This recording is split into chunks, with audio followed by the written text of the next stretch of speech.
vous invite à taper dans les mains. Car il vit à jamais, vous êtes d'accord? Alors mon cœur veut chanter. Nous voulons chanter un chant de délivrance. En Dieu nous sommes libres, achetés. Il a terrassé de la mort l'influence, car le tombeau est vide. Regardez, il vit, alléluia, il vit, gloire et louange à l'agneau. Il vit, alléluia, il vit, à jamais, amen. Mon cœur veut chanter, car Jésus-Christ est le Tout-Puissant, qui m'a sauvé. Il a tout payé, de la mort je n'ai plus peur. Du roi des rois, rien ne peut m'éloigner. Oui, il vit, alléluia, il vit, gloire et louange à l'agneau. Il vit, alléluia, il vit, à jamais, amen. Il vit, oh il vit, alléluia, il vit, louange à l'agneau. Il vit, alléluia, il vit, à jamais, amen. Disons-lui honneur et louange. Honneur et louange, honneur à l'agneau, honneur à celui qui a vaincu le tombeau. Nous voulons danser, nous voulons chanter. Honneur à sa majesté. Honneur et louange, honneur à l'agneau, honneur à celui qui a vaincu le tombeau. Nous voulons danser, nous voulons chanter. Honneur à sa majesté. Honneur et louange, honneur à l'agneau, honneur à celui qui a vaincu le tombeau. Nous voulons danser, nous voulons chanter. Honneur à sa majesté. Honneur et louange, honneur à l'agneau, honneur à celui qui a vaincu le tombeau. Nous voulons danser, nous voulons chanter. Il vit, alléluia, il vit, gloire et louange à l'agneau. Oh, il vit, alléluia, il vit, à jamais, amen. à jamais.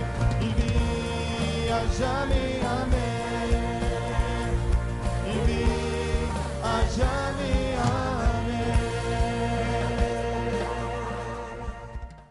Vraiment, je voudrais ouvrir avant tout, je voudrais ouvrir par des salutations très très chaleureuses de la part de toutes les églises du Sénégal et particulièrement de René. Vous lui manquez, il vous aime énormément. Son passage ici à Mulhouse a été vraiment un grand événement dans sa vie. Et je sais que pour certains ici dans l'église a été aussi un événement dans votre vie, le passage de René. Et je vais y revenir parce que c'est le sujet du message ce matin. Mais vraiment, vous transmettre ces salutations de la part de René. Courbons la tête un instant dans la prière. Nous allons demander au Seigneur de venir bénir ce message, de venir bénir ce moment que nous passons ensemble dans sa parole. Seigneur notre Dieu, quelle joie d'être ici. Seigneur notre Dieu, quelle joie d'avoir pu louer ton nom. Quelle joie d'avoir vu nos bien-aimés, avec chacun avec leur talent, chacun avec ce que tu leur as donné, exprimer la reconnaissance, la louange. Seigneur, quelle joie aussi de voir qu'aujourd'hui, tu travailles en Afrique. Quelle joie de voir qu'aujourd'hui, ton esprit est puissamment à l'œuvre dans ce continent. Seigneur, je te remercie pour ce continent. Je te remercie pour l'Afrique. L'Afrique est une guérison pour les nations. L'Afrique fait partie de ton plan prophétique pour le monde, Seigneur. Et l'Afrique est en train de prendre sa place. Et Seigneur, je te remercie pour ça. Je te prie de bénir ce message ce matin. Je te prie que ce message qui va parler de l'Afrique puisse parler au cœur de ceux qui sont ici en Alsace, au cœur de tous ceux qui nous écoutent ce matin par Internet. Merci Seigneur. Merci pour ta présence et ta grâce. Dans le nom précieux de Jésus. Amen. Amen. J'espère que vous allez bien. Ce matin, c'est une joie très particulière de voir Ève qui est là parce qu'on a appris à connaître Ève et de la voir s'engager dans la mission avec humilité, avec joie. Dans un pays comme le Burkina Faso, c'est une joie considérable pour nous. Ce matin aussi, je vais y revenir tout à l'heure, mais il y a quelques amis de l'Afrique qui sont là.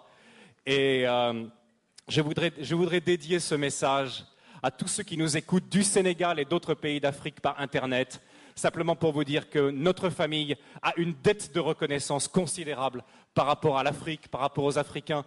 On vous aime et ce matin, je voudrais vous dire salut à vous qui nous écoutez, particulièrement de l'Afrique. Et ce matin aussi, à tous les Africains, ceux qui sont nés en Afrique, ceux qui ont du sang sénégalais ou africain dans les veines, je voudrais vous saluer. Je voudrais vous saluer, soyez bénis. Est-ce que vous pouvez avoir une clameur de l'Afrique? Soyez bénis.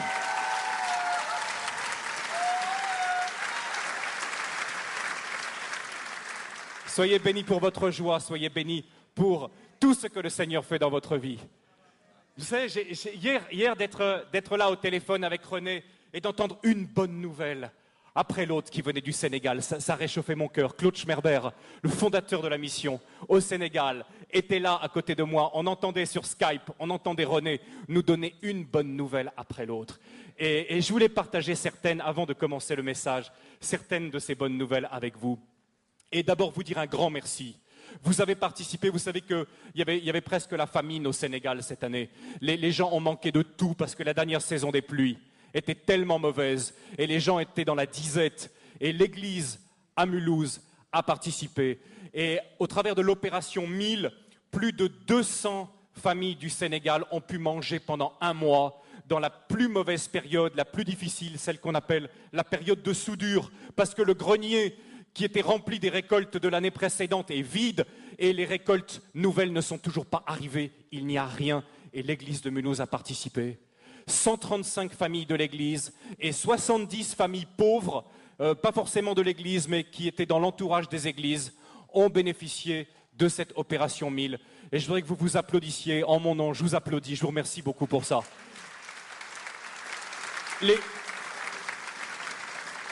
Non seulement ils vous ont bénis à cause de ça, parce qu'ils voient que vous les aimez et que vous ne les oubliez pas, mais également les autorités du Sénégal qui ont vu ce geste d'amour, ont béni le Seigneur à cause de votre compassion envers ceux qui manquaient de tout cette année au Sénégal. Des bonnes nouvelles aussi. Vous savez que René voudrait vous remercier pour tous ceux qui ont continué à prier pour l'Église, pour lui, au travers des périodes difficiles. Beaucoup connaissent la période difficile qui vient de s'achever. Il y a eu une division, ça n'a pas été simple, mais il y a beaucoup de gens qui sont revenus à l'Église. Aujourd'hui, René me disait hier, plus de la moitié des gens sont revenus à l'Église. Et il y a eu quelque chose que je crois que René aimerait bien partager avec vous ce matin, une histoire magnifique qui s'est passée il y a pas longtemps. Il y a tout un groupe de personnes qui est revenu à l'Église après la division. Et quand ils sont revenus, il y a eu un culte de joie, évidemment, il y avait une grande joie. Et à la fin du culte, René les a pris et devant l'église, il a dit, vous savez, quand il y a un moment comme ça, quand vous revenez à la maison, j'aimerais bien pouvoir vous offrir à manger, à tous, organiser un grand repas. Et à ce moment-là, il y a une femme qui s'est levée dans l'église et qui a dit, mais c'est pas possible. Hier soir, le Seigneur m'a dit de préparer un grand repas pour toute l'église. Tout est dans ma voiture. Et ils ont fait un grand repas, tout le monde s'est réjoui du retour des bien-aimés. C'était un signe de l'approbation, de l'amour de Dieu, quelque chose de magnifique. Et toute l'Église s'est réjouie. On a eu justement dans la cellule de Nianing récemment, une femme qui a été délivrée de plusieurs puissances démoniaques et qui aujourd'hui rend témoignage de la force et de la guérison totale que Dieu peut donner. Quelque chose de magnifique qui s'est passé là-bas. Aussi dans le village Ndianda, il y a des évangélisations. Vous savez, l'Église non seulement grandit, mais l'Église se fortifie de plus en plus dans le Seigneur. Et moi, hier soir, et je sais que vous, aujourd'hui, vous avez beaucoup de joie à entendre ça. Parce que vous êtes une Église, nous sommes une Église, ici à Mulhouse, qui sommes encore une bénédiction pour l'Afrique. Et ce matin, le message que Dieu m'a mis à cœur, c'est un message peut-être que certains n'ont jamais entendu, mais je le trouve très approprié, non seulement à notre présence ici, mais surtout au départ de Ève, et aussi à la présence, et je le dirai tout à l'heure encore, de quelques amis de l'Afrique qui sont dans cette salle. Je voudrais vous parler du plan de Dieu pour l'Afrique. Et tout de suite, on va ouvrir un passage dans 1 Corinthiens 1, qui est un passage que j'aime beaucoup, et qui va nous servir de soubassement au message de ce matin. 1 Corinthiens 1, je lis au verset 26. 1 Corinthiens 1. Considérez donc, frères, votre situation. Qui êtes-vous, vous que Dieu a appelé à lui? On ne trouve parmi vous que peu de sages selon les critères humains, peu de personnalités influentes, peu de membres de la haute société. Non, Dieu a choisi ce que le monde considère comme une folie pour confondre les sages. Il a choisi ce qui est faible pour couvrir de honte les puissants. Dieu a porté son choix sur ce qui n'a aucune noblesse et que le monde méprise, sur ce qui est considéré comme insignifiant pour réduire à néant ce que le monde estime important. Ainsi, aucune créature ne pourra se glorifier devant Dieu. Amen. La Bible parle de l'Afrique. La Bible parle énormément de l'Afrique et je sais que cette déclaration ce matin va sembler assez étrange parce que souvent nous oublions que la Bible parle de l'Afrique. Nous sommes tentés de l'oublier, d'autant plus que les médias actuels ne portent leur attention sur l'Afrique que pour donner des mauvaises nouvelles. Souvent, l'Afrique, c'est le continent oublié. Il est oublié dans les négociations de l'Organisation mondiale du commerce. Il est oublié lors des grandes alliances stratégiques. Lorsque les puissants de la Terre se réunissent, très très souvent, on ne parle de l'Afrique que pour couvrir ses dettes ou pour venir à son aide. Mais ce n'est absolument pas, frères et sœurs, le message ni l'image que la parole de Dieu nous donne de l'Afrique, ni de la vision de Dieu pour ce continent. Et ce matin, en quelques minutes, je vois déjà la petite horloge là qui égrène ses secondes, mais en quelques minutes, je voudrais vous brosser rapidement un tableau de ce que la Bible dit de l'Afrique. Ça me semble très très important parce que nous sommes une église qui sommes de plus en plus engagés en Afrique. Et j'aimerais bien que ce matin, il puisse y avoir une ouverture et une compréhension de la part de l'église, que ça fait longtemps en réalité que Dieu parle de l'Afrique et que l'Afrique a toute sa place et une place prophétique extrêmement importante dans le plan divin pour l'humanité. Récemment, à titre d'exemple, j'étais aux États-Unis et je parlais sur ce sujet avec un petit groupe de personnes qui semblaient ignorer complètement que l'Afrique se trouvait dans la Bible. Et je leur demande comme ça, je leur dis, mais est-ce que vous savez où se trouvait le jardin d'Éden, par exemple? Alors, il y a les Américains qui lèvent le doigt et disent, oui, il y avait le Tigre, le fleuve, l'Euphrate aussi. Le jardin d'Éden se trouvait en Irak. Hein, aujourd'hui, beaucoup de gens pensent que le jardin d'Éden se trouve en Irak. Je me suis retenu d'ailleurs de leur demander quelle impression ça faisait de bombarder le jardin d'Éden. Mais je leur ai dit au lieu de ça, mais vous savez, on oublie toujours quelque chose. Regardez ensemble rapidement, parce que c'est quand même beau. Pour voir que, quand même, on oublie, mais le plan de Dieu pour l'Afrique est très tôt. Regardez dans Genèse chapitre 2 avec moi. Regardez la description du jardin d'Éden. Le jardin d'Éden, il y avait 4 fleuves qui sortaient. Qui étaient ces fleuves et où étaient-ils? Du pays d'Éden, chapitre 2, Genèse, chapitre 2, verset 10. Du pays d'Éden sortait un fleuve qui arrosait le jardin, et de là, il se divisait en 4 bras. Le premier, c'est le Pishon. Il contourne tout le pays de Havila, au sol gorgé d'or et excellente qualité. Le deuxième fleuve s'appelait Gihon. Il parcourt toute l'Éthiopie, ou dans certaines versions, le pays de Couche. Et le troisième fleuve, c'est celui qui coule à l'orient de la Syrie, c'est le Tigre. Et le 4e fleuve, c'est l'Euphrate. Regardez, la Mésopotamie, l'Irak, le pays de Havila, qui est probablement vers la Somalie, et tout le pays de l'Éthiopie. Le jardin d'Éden, ce n'était pas le jardin qui est derrière la cour de la maison. Hein. Le jardin d'Éden, c'est un jardin immense qui couvrait plusieurs pays, dont l'Éthiopie. Quels sont les noms qu'on donne à l'Afrique dans la Bible? Les noms qu'on donne à l'Afrique, ce sont Couche, qui veut dire Éthiopie, Mitzraïm, qui veut dire l'Égypte, et Put, qui veut dire la Libye actuelle, la Cyrénaïque. Au temps biblique, et jusqu'à une époque, jusqu'à peu près au 4-5e siècle après Jésus-Christ, ces 3 régions qui couvraient toute l'Égypte, la Libye, le Soudan, l'Éthiopie, toute la corne de l'Afrique, regroupait probablement 80% de toute la population du continent qui était très peu peuplée. Donc toute l'Afrique presque se retrouvait à Couche, Mitzraïm ou Pouth. Et, à la surprise générale pour certains, c'était des pays noirs. À l'époque, c'était des pays noirs. Vous savez, souvent, quand on pense à l'Égypte, on ne pense pas à l'Égypte comme un pays noir, n'est-ce pas? Hein, on a eu même, quand on est dans les années 50, 60, les péplums sur l'Égypte. Comment elle est, Cléopâtre? C'est Elizabeth Taylor, elle est toute blanche. Mais la réalité, c'est complètement différent.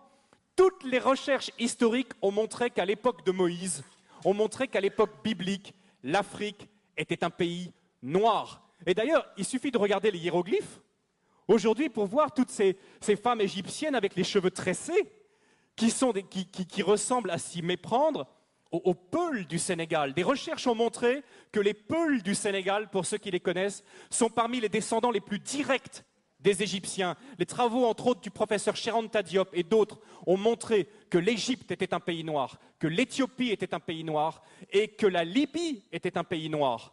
On l'appelait la Cyrénaïque, avec la ville de Cyrène, ou la Tripolitaine. C'est un pays noir. Depuis le début, depuis la Genèse, l'Afrique est là, dans le plan de Dieu. Et quand je demandais à ces Américains quelle était la personne, quel était l'Africain le plus connu de la Bible, ils avaient beaucoup de mal à me répondre. Un Africain? Un Africain dans la Bible? L'Africain le plus connu. Et à votre avis, tenez, qui est l'Africain le plus connu de la Bible? Abraham, pas tout à fait. J'entends pas le nom que je cherche. Noé, non, je pense pas qu'il était tout à fait africain. Adam, et si Adam était dans le jardin d'Éden, il était forcément un peu africain. Un bon point pour toi, ma sœur.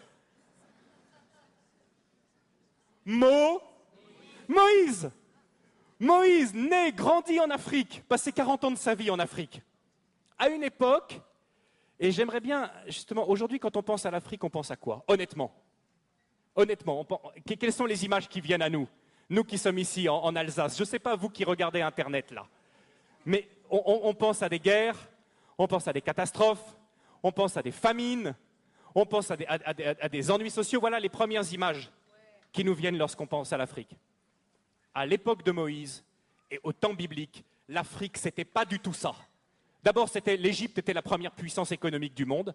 Est-ce que vous savez que pendant plus de 1000 ans, c'est l'Égypte qui a nourri tout le bassin méditerranéen par son blé?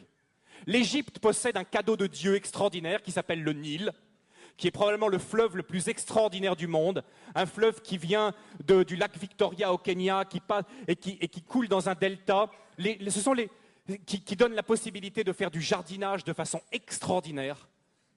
Le Nil, c'est un cadeau de Dieu. Le Nil, c'est ce qui permet à l'Égypte d'avoir toujours été riche. Et quelque chose de très intéressant aussi, ce sont les Égyptiens qui ont inventé le jardinage. Les pastèques que nous mangeons en été, ce sont les Égyptiens qui l'ont cultivé les premiers. À l'époque, l'Égypte était la première puissance économique du monde. Aujourd'hui, l'Afrique est la dernière puissance économique en tant que continent. Mais il n'en a pas toujours été de même. Ce qui se passe aussi, c'est que l'Afrique était la première puissance militaire à l'époque. Si l'armée de Pharaon, l'armée éthiopienne, tenez, quelle est la plus grande armée qui est mentionnée dans l'Ancien Testament? C'est quelle armée? Une armée de combien? C'est une armée d'1 million de personnes qui est l'armée du roi d'Éthiopie. À l'époque, l'Afrique était une puissance militaire qui faisait trembler. À l'époque aussi, l'Afrique, nous dit la Bible, Moïse a été élevé dans toute la sagesse des Égyptiens. L'Afrique dominait le monde également par ses connaissances scientifiques. C'était de l'Afrique que venait toute la connaissance. Les Égyptiens ont été les premiers astronomes, ont été les premiers à jeter les bases de nos sciences modernes. Venait également de l'Afrique. C'était aussi une époque où l'Afrique accueillait les réfugiés. Aujourd'hui, on pense que l'Afrique, c'est le pays qui envoie plutôt des réfugiés. Mais à l'époque, l'Afrique accueillait les réfugiés. Est-ce que lorsque vous lisez la Genèse, lorsque vous lisez même à peu près tout l'Ancien Testament, vous voyez que toujours le peuple de Dieu a été tenté et l'a fait à certains moments d'aller se réfugier en Égypte, en Afrique. C'est là qu'il trouvait le repos. Et le Seigneur a dû leur apprendre difficilement au travers de toute l'Exode à ne plus compter sur cette grande puissance mondiale.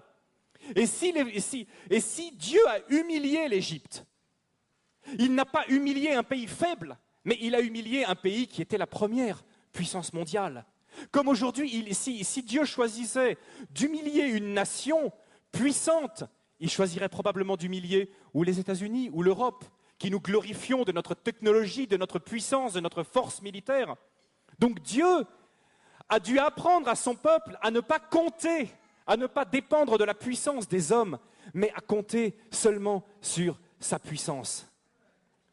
Quelque chose de très important que souvent on ne connaît pas, c'est que lorsque la reine de Saba était une reine africaine. Amen. Je ne sais pas si vous le savez, c'était une reine noire, c'était une reine africaine.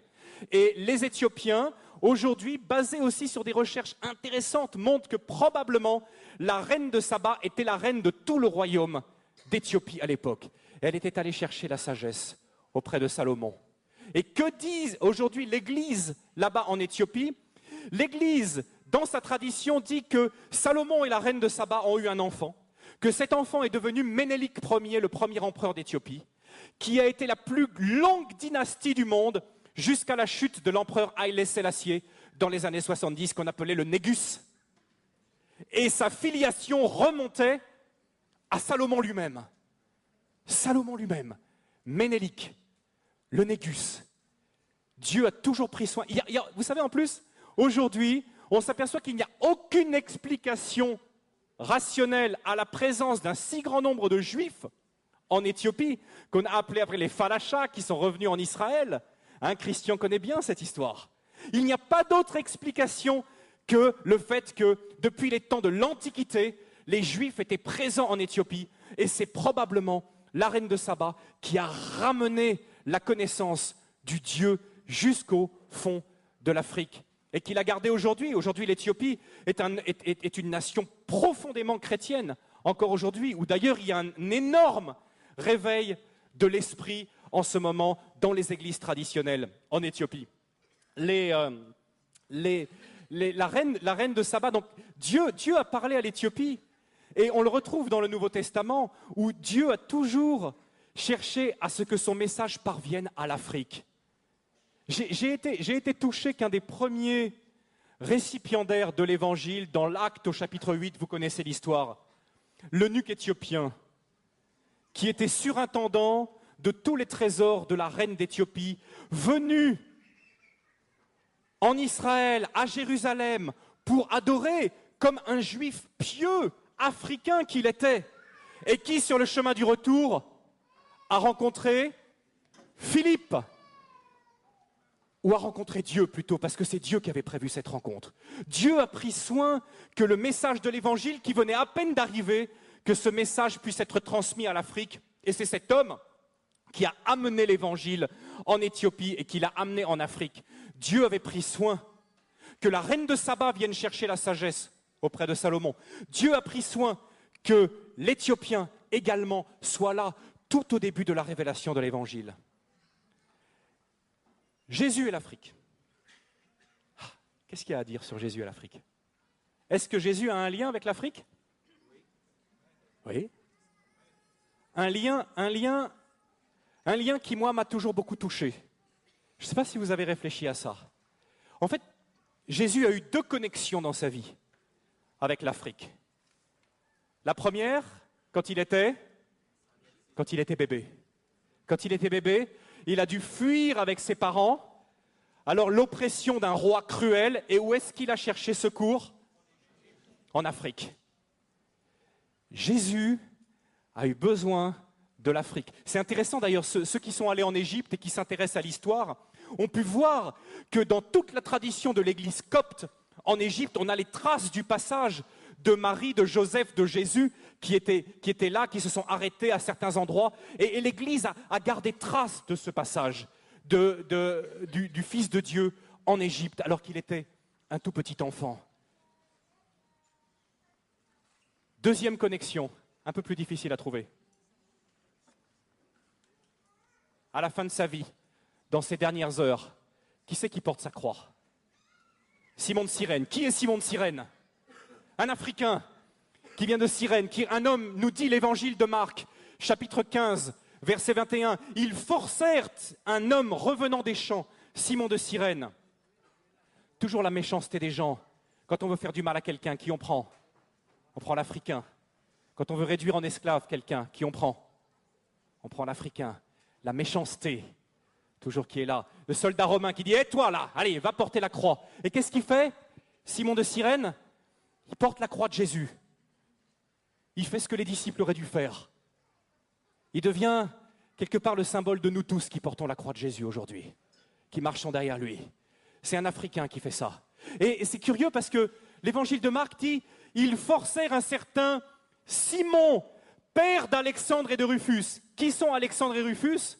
Ce sont deux personnes qui vont se convertir et qui vont devenir des chrétiens. Et pas n'importe lesquels chrétiens, des chrétiens prominents dans l'Église. Le fils de Rufus, le fils d'Alexandre, de Simon de Cyrène, Rufus, il va être un chrétien prominent dans l'Église de Rome. Et ce qui se passe, c'est que l'apôtre Paul va le saluer. Et il le salue d'une manière qui me touche aussi. Mais avant, est-ce que vous ne trouvez pas quelque part assez touchant que Jésus, le Fils de Dieu, a été aidé par l'Afrique à 2 moments de sa vie où il était le plus faible, le plus vulnérable? C'est l'Afrique qui est venue à son secours.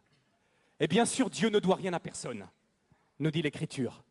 Mais je suis convaincu que tout le travail qu'une église comme la nôtre est en train de faire en Afrique, je suis convaincu que ça fait partie des bénédictions que Dieu accorde à l'Afrique et que Jésus accorde à l'Afrique. Parce que Jésus n'a jamais oublié et n'oubliera jamais que l'Afrique, aux heures les plus fragiles de sa vie, est venue à son secours. Il y en a qui peuvent dire « Ah, mais ça c'est une coïncidence ». Je ne crois pas que c'est une coïncidence et je crois que ça a quelque chose à nous dire aujourd'hui. L'Afrique, présente dans la Bible, et pourrait écrire un livre là-dessus, parce que ce matin, je pourrais parler 1 ou 2 heures sur les Africains de la Bible. Il y en a tellement, entre Ebed-Melech, entre tous ces personnages africains, ces grands hommes de Dieu qui sont là dans la Bible. Mais ce matin, je voudrais aussi, parce que notre famille, ça fait quand même 9 ans qu'on est en Afrique, on commence à avoir appris quelque chose aussi de l'Afrique. Je voudrais partager un petit peu avec vous ce que Dieu est en train de faire en Afrique aujourd'hui. Et comment l'Afrique est en train de récupérer sa destinée prophétique, d'être une nation, un continent d'abondance, un continent de bénédiction. Et je voudrais passer juste quelques minutes à savoir qu'est-ce que l'Afrique a nous, qui sommes ici en Alsace, à vous qui nous écoutez par Internet ce matin en direct. Qu'est-ce que l'Afrique peut nous apprendre en tant que chrétiens? Qu'est-ce que nous avons à recevoir de ce continent? Et là, je vous partage un peu les expériences que ma famille et moi-même avons fait depuis 9 ans au Sénégal. L'Afrique nous a profondément changés, les Africains nous ont changés. Et je voudrais insister sur quelques petits points qui sont, à mon avis, des choses dont nous aurions beaucoup à bénéficier aujourd'hui, en Europe particulièrement. La première chose, c'est quand je vois l'Afrique, quand je vois les églises, les Africains, c'est que vraiment, la grande différence entre l'Afrique et nous, c'est que l'Afrique et les Africains sont concentrés et se focalisent sur les personnes, alors que nous nous focalisons sur les choses. Et le retour, souvent, quand je reviens du Sénégal et que je reviens en Europe, et ma femme a le même sentiment que moi, c'est le matérialisme qu'on retrouve ici, l'attachement passionné aux objets, aux choses. C'est quelque chose qui finit par nous blesser. Et je sais que c'est quelque chose pour tous les visiteurs africains et pour tous ceux qui sont ici qui les blessent. Parce qu'en Afrique, la première chose, la plus importante, c'est les personnes. Vous savez ce qui se passe la première fois que vous allez en Afrique? Lorsque vous y allez, qu'est-ce qu'on vous donne? On vous donne une famille. Est-ce qu'on fait ça chez nous, ici, en Alsace? Je ne crois pas, hein? Mais quand vous allez en Afrique, on vous donne une famille, on vous donne un père, on vous donne une mère, un grand-père, une grand-mère, on vous donne des sœurs, on vous intègre dans une famille africaine, on vous donne même un nom africain pour vous souhaiter la bienvenue. J'ai un nom africain, ma femme, mes enfants ont des noms africains. Et nous sommes connus là-bas au Sénégal sous nos noms africains, beaucoup plus qu'ici. Pour ceux qui s'intéressent aux langues, ma femme s'appelle Mossane Sarr et moi je m'appelle Diegan Sarr. Et les gens nous connaissent comme ça là-bas. La première chose qu'on vous donne quand vous arrivez, c'est l'appartenance. On vous intègre immédiatement à une famille. Un petit détail qui m'a frappé l'autre jour en lisant la Bible.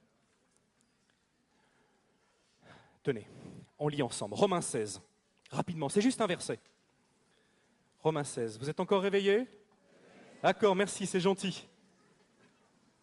Romains 16, où est-ce que c'est? Je crois que c'est, oui. Romains 16, oui, verset 13. Lisons-le ensemble. C'est l'apôtre Paul qui parle. Saluez Rufus, qui, selon la tradition de l'Église, est le fils de Simon de Cyrène. Saluez Rufus, cet homme de grande valeur, et sa mère qui est aussi ma mère, qui est aussi la mienne. Là, je me dis que la maman de Rufus, moi je sais que c'est une Africaine. Je sais que c'est une Africaine. C'est la seule personne que l'apôtre Paul, dans tout le Nouveau Testament, appelle sa mère. Je sais que c'est une Africaine. Vous ne pourrez pas me le sortir. Il n'y a qu'en Afrique où quand vous arrivez, on vous donne ce sentiment d'appartenir tellement à une communauté, tellement humain. Moi, je veux dire, il y a beaucoup de gens qui viennent me dire « Oh là là, tes enfants en Afrique, l'école, tout ça, la santé, c'est pas facile. » Vous ne pouvez pas savoir à quel point je bénis Dieu que mes enfants soient élevés en Afrique. Je bénis Dieu. Vous savez, lors de notre premier retour, après 3 ans passés en Afrique, notre premier retour, on avait une petite fille, notre deuxième, Loïs. Elle était, je crois qu'elle avait 2 ans. Et quand elle venait ici en Alsace, elle passait son temps comme ça, à lever les mains. Quand elle voyait les gens, elle levait les 2 bras comme ça. Parce qu'elle savait qu'en Afrique, elle avait expérimenté que quand un enfant tend ses bras, qu'est-ce qui se passe? N'importe qui soit de la famille ou pas, va prendre l'enfant dans les bras, dire une parole gentille, le consoler. Et elle était là en Europe, elle tendait ses bras comme ça, mais c'est pas la même chose ici. C'est pas la même chose.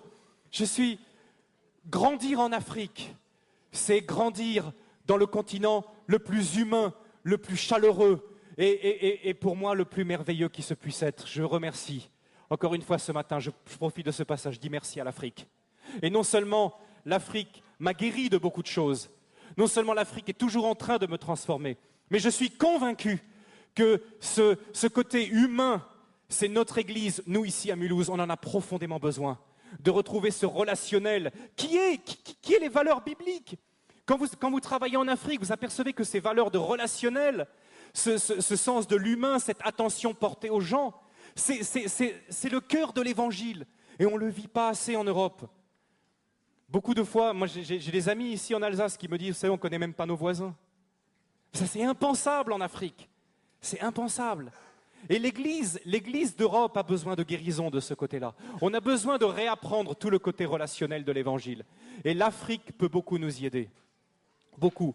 Je demande à l'Église ce matin solennellement de considérer les paroles que je suis en train de lui dire. Au milieu de nous, il y a beaucoup d'Africains qui sont là ce matin.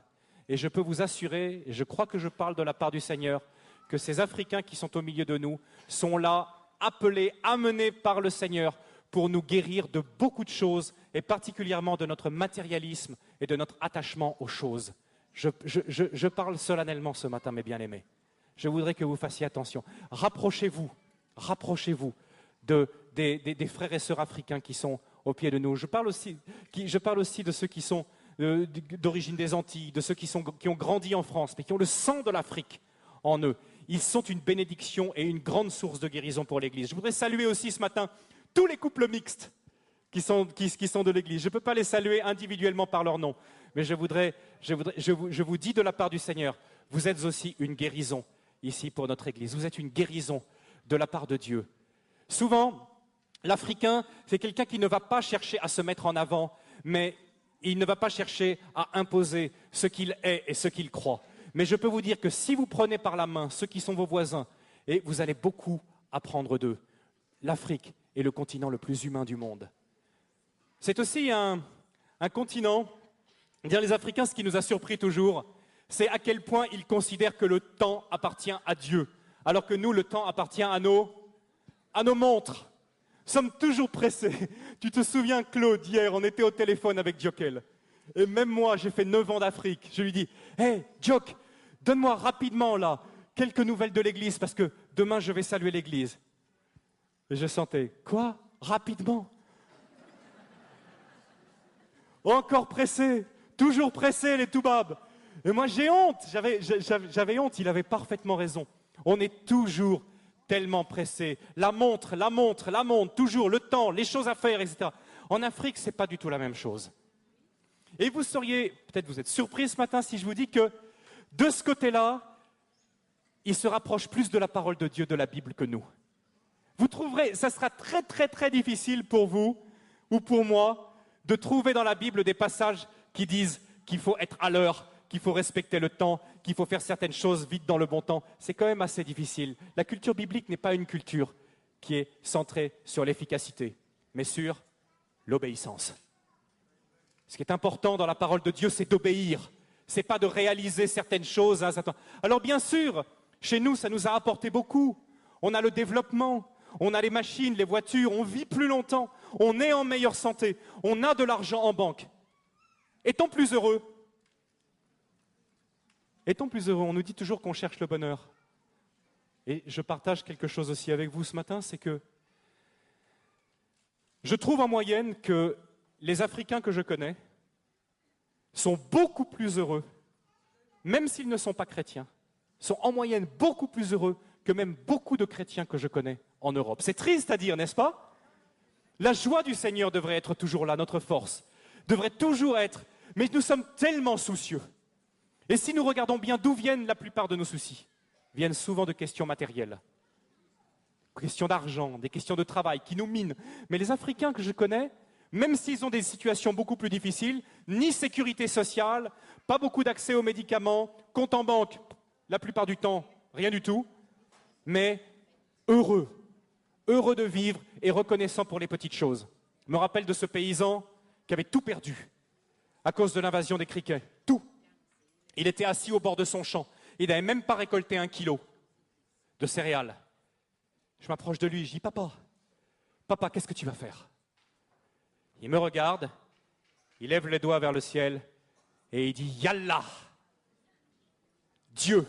Et je vous assure qu'il ne l'a pas dit comme un mendiant. Il l'a dit, bon, Dieu m'a retiré ma récolte, il va pourvoir un autre moyen pour que j'aie à manger. Il avait cette certitude et cette sécurité que Dieu ne l'abandonnerait jamais. Au début du XXe siècle, il y avait 100 millions d'Africains. Aujourd'hui, on est à 900 millions. Mais je vous dis, comparativement, c'est incroyable et miraculeux. Il y a eu tellement peu de famines. Il y a eu très peu de famines en Afrique. Dieu s'est occupé de l'Afrique. Dieu a nourri l'Afrique, mes bien-aimés. Et l'Afrique est la preuve que Dieu pourvoit et que Dieu aime les hommes et qu'il n'y a pas à s'inquiéter et que la plupart du temps, nous-mêmes, lorsque nous arriverons à la fin de notre vie et que nous nous retournerons sur le passé et sur les bienfaits de Dieu, nous verrons à quel point Dieu a été fidèle et ne nous a jamais laissé manquer de rien. Amen. Dieu ne te laissera jamais manquer de rien. C'est le message que je te donne ce matin de la part de l'Afrique. De la part de l'Afrique qui n'a ni sécurité sociale, ni compte en banque. Je te dis que Dieu ne te laissera jamais manquer de rien. Enlève-toi ce souci. Enlève-toi ce souci. Dieu est avec toi, il t'aime, il t'a créé, il t'a sauvé. Tu es un enfant de Dieu, à plus forte raison. Il ne t'abandonnera jamais. Jamais. Le temps est à Dieu. Autre chose que l'Afrique à nous apprendre. Je ne sais pas ici, parce que vous êtes des gens de foi, mais à beaucoup d'églises en Europe. Dieu peut tout. Tout. Guérir tout. Combien de fois notre foi n'est-elle pas abîmée lorsque nous lisons un diagnostic médical? Combien de fois est-ce que notre rationalisme, combien de fois est-ce que notre confiance que nous avons à la médecine ne ruine pas notre foi lorsque nous lisons des mots comme cancer, lorsque nous lisons des mots comme sida, et tout de suite notre foi est par terre? Parce que nous pensons pour la plupart que Dieu peut peut-être guérir les petites choses, mais ça, non. Mais je me réjouis que je prêche ce matin dans une église qui a connu des guérisons de cancer, qui a connu des guérisons de toutes sortes de maladies, incurables aux yeux des hommes, que ce soit des maladies psychiques, des maladies physiques. Mais l'Africain, lui, celui que je connais, le chrétien africain, a une foi en Dieu beaucoup plus immédiate et beaucoup plus simple. Dieu peut tout. Autre message que je vous donne ce matin de la part d'Afrique, quel que soit ce dont tu souffres ce matin, ne regarde pas ce que les médecins disent, ne sois pas terrorisé par le pronostic qu'ont fait les médecins, parce que Dieu est au-dessus de cela. Amen. Dieu est au-dessus de cela. Dieu peut tout guérir. On voit des frères et sœurs qui viennent, ils se plaignent d'un mal de tête, mais en fait c'est un cancer. Mais Dieu les guérit comme ça, parce qu'ils n'ont pas l'incrédulité. L'incrédulité est une terrible barrière entre nous et l'exaucement. Et souvent les Africains n'en souffrent pas, parce qu'ils savent au fond d'eux-mêmes que Dieu est capable de tout. Une autre bénédiction de l'Afrique. Dieu peut tout. Dans notre ministère, nous avons connu 2 résurrections. 2 résurrections. Jésus lui-même avait de la peine à faire des miracles à des endroits où il y avait de l'incrédulité. Et je crois que nous avons beaucoup à faire pour retirer l'incrédulité de notre cœur qui est souvent là, bien accroché. Mais en Afrique, on a eu beaucoup moins ce problème parce que l'Africain fait confiance à la puissance de Dieu. J'aurais beaucoup à dire encore. Je vois vraiment cette horloge. La joie. L'Afrique a un cadeau de joie à nous faire, un cadeau de louange. Est-ce que vous savez que la louange merveilleuse que nous avons vécue ce matin, louange pleine de joie, pleine de ferveur, avec de la musique, avec du rythme, avec une alternance de moments rythmés et de moments plus méditatifs, cette louange, est-ce que vous savez à quel point elle doit à l'Afrique? Elle doit énormément à l'Afrique. Parce qu'en effet, ce sont les descendants d'Africains aux États-Unis, anciens esclaves, qui par leur musique, par le jazz, par le gospel, plus tard par la soul, par le blues, plus tard par le rock, c'est eux qui ont profondément renouvelé toute la musique occidentale. Nous, aujourd'hui, dans nos églises, on est au bénéfice de l'Afrique et de ce don que Dieu a fait à l'Afrique pour célébrer son nom. L'Afrique a un don de louange extraordinaire. Ceux qui n'ont jamais été dans une église africaine, vous ne pouvez pas savoir ce que c'est que d'entrer et de vous mettre tout de suite, de laisser vos soucis à la porte et de nous mettre à danser et à nous réjouir devant le Seigneur. C'est quelque chose, une expérience extraordinaire. Ah, nous en Europe, on est, quand dans les versets on dit maintenant c'est le moment de danser, de chanter. Mais pas l'Afrique. L'Afrique a le don de la joie, quelles que soient les circonstances. Et ce don, il nous le partage et il continue à nous le partager encore aujourd'hui. L'amour de Dieu pour l'Afrique est un amour considérable. Aujourd'hui, l'Église en Afrique, c'est presque 400 millions de personnes. Énormément de chrétiens charismatiques, parce que l'Africain aussi, il croit, il connaît le monde spirituel avant même de donner son cœur à Jésus. L'Africain connaît le monde spirituel. Et souvent, il le connaît du mauvais côté. Mais quand il découvre le Seigneur, il prend aussi la puissance spirituelle qui est du bon côté, qui est du côté du Seigneur, et il l'utilise. Et il l'utilise pour guérir les malades. Et il l'utilise pour résoudre les problèmes. Le monde spirituel. Aujourd'hui, pour la plupart d'entre nous, le monde spirituel est peut-être une réalité secondaire. Pour l'Africain, c'est une réalité primordiale. Elle est là. Le monde spirituel nous entoure. Et bien sûr, dans tous les points que j'ai partagés avec vous, il y a des côtés négatifs. Le fait d'être peut-être pas tout à fait assez efficace parfois, le fait de